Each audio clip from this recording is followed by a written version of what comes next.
Oke, Assalamualaikum warahmatullahi wabarakatuh. Selamat siang, berjumpa kembali dengan saya Wahyu DRM dalam podcast Ruang Inspirasi.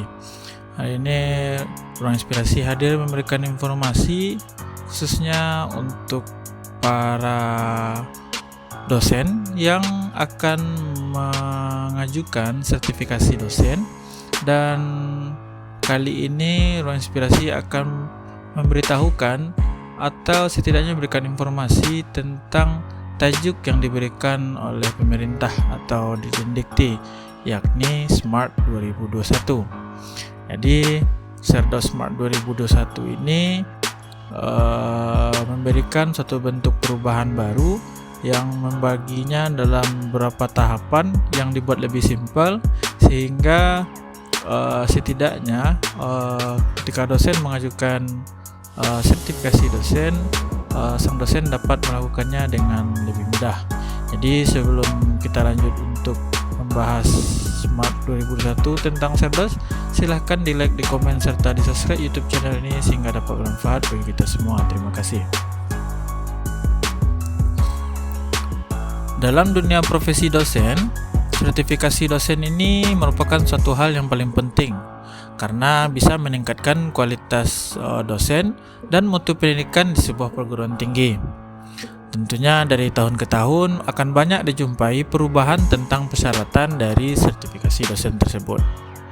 Adanya perubahan mengenai persyaratan tersebut, akhirnya Dijendikti melakukan kerjasama dengan seluruh perguruan tinggi di Indonesia untuk melakukan sosialisasi mengenai perubahan tersebut. Perubahan pada Serdos tahun 2021 ini tidak lain gunanya untuk membuat pendidikan di sebuah perguruan tinggi semakin meningkat. Selain itu, agar penerapan Merdeka Belajar Kampus Merdeka atau MBKM di seluruh perguruan tinggi bisa merata, maka pada 2021 ini Serdos yang bertajuk Smart diluncurkan oleh Dijendikti.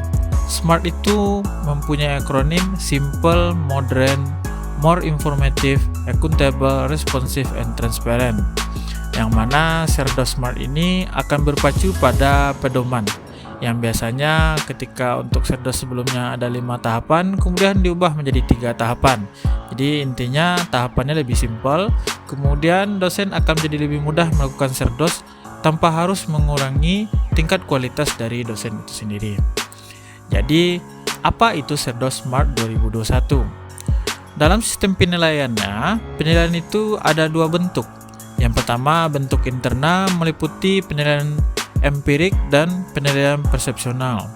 Kemudian, penilaian kedua namanya penilaian eksternal yang mencakup PDD UKT-PT, yakni pernyataan diri dosen untuk unjuk kerja di Tridharma perguruan tinggi.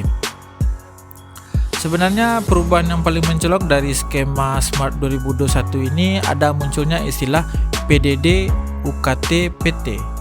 Istilah ini sendiri pada dasarnya menjadi pengganti dari DD atau narasi deskripsi yang dibuat oleh dosen yang mengikuti sertifikasi di tahun-tahun sebelumnya. Penyusunannya kemudian wajib dan masuk ke dalam 3 tahap Serdos Smart. Adapun yang masuk 3 tahapan itu, yang pertama adalah T1.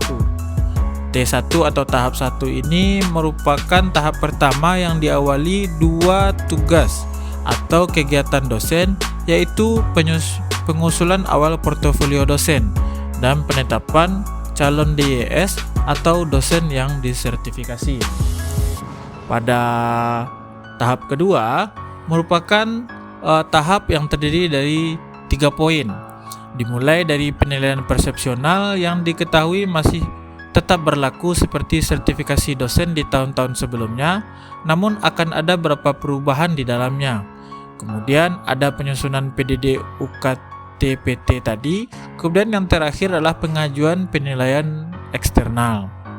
Sedangkan tahap ketiga adalah tahap akhir, adalah berisi 3 poin dimulai dari penilaian PDD UKT-PT tadi yang disusun oleh asesor. Kemudian tahap penentuan kelulusan, dan jika dinyatakan lolos maka akan dilakukan penerbitan sertifikasi dosen.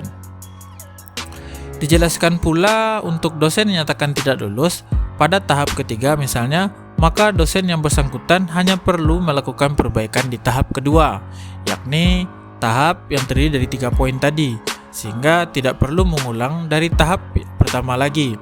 Tentunya perbaikan akan dilakukan di tahun berikutnya dan tidak bisa lagi dilakukan pada tahun yang sama.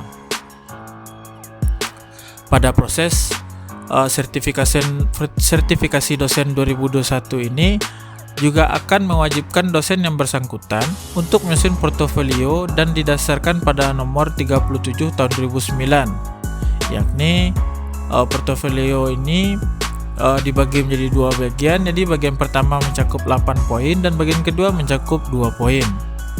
Portofolio ini sendiri akan disusun oleh DES ketika memasuki tahap pertama. Jadi ketika namanya dikeluarkan, maka sang dosen harus memenuhi kualifikasi untuk mengikuti sertifikasi dosen, kemudian dipersilahkan untuk menyusun portofolio yang terdiri dari 2 bagian tersebut. Beberapa portofolio tersebut disusun secara manual oleh dosen yang bersangkutan. Pada sertifikasi Smart 2021 ini,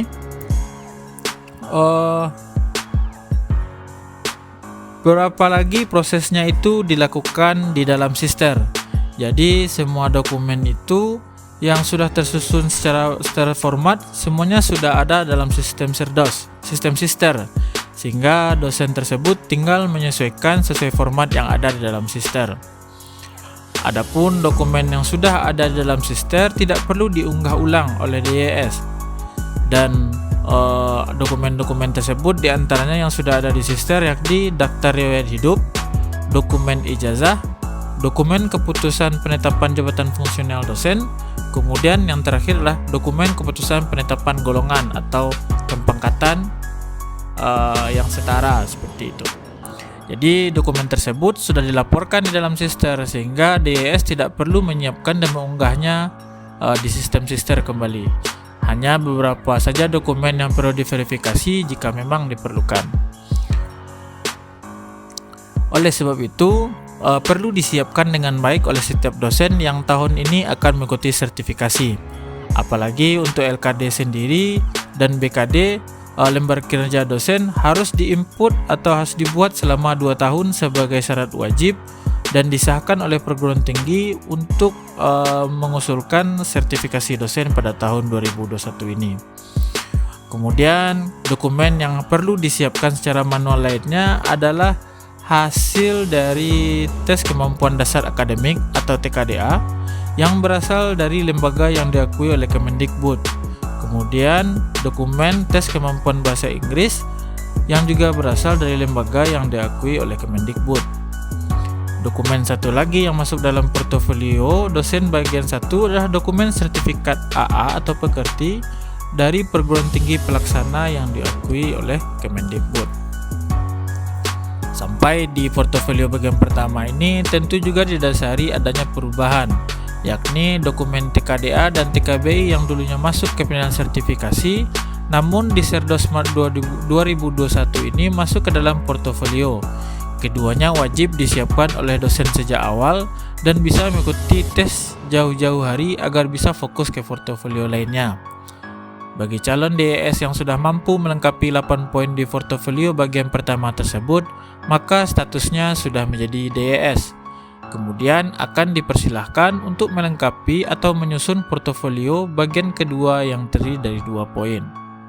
Adapun 2 poin yang di dalamnya adalah dokumen PDD UKT-PT dan juga data penilaian persepsional. Penilaiannya sendiri masih sama seperti tahun sebelumnya, yakni 10 orang terdiri dari 5 mahasiswa, 3 teman sejawat, atasan langsung, dan DES itu sendiri. Adapun perubahan yang lebih disederhanakan ini memang perlu diakui tetap memberi sejumlah poin tambahan, sehingga banyak dosen yang menilai pembaharuan dokumen pedoman ini menjadi lebih sulit dari sebelumnya. Namun kebijakan apapun yang dijalankan oleh pemerintah tentu perlu dicoba dulu dan tidak semerta kita berpikir bahwasanya sistem disiapkan itu berpikir negatif di awalnya, seperti itu. Jadi apapun prosesnya tentunya apa yang dihasilkan dari proses akan mendapatkan suatu hasil yang diharapkan. Sehingga kita berharap bagi dosen-dosen yang ingin mengusulkan dirinya sebagai dosen yang mempunyai kemampuan akademik yang baik sehingga dinyatakan sebagai dosen yang berprestasi, tentunya harus mampu menguatkan SDM-nya secara baik sehingga dapat menjadi dosen yang memang dosen seperti itu. Demikianlah podcast Ruang Inspirasi hari ini, sehingga bisa beri manfaat dan inspirasi serta informasi kepada kita semua. Saya Wahyu DRM, terima kasih. Assalamualaikum warahmatullahi wabarakatuh.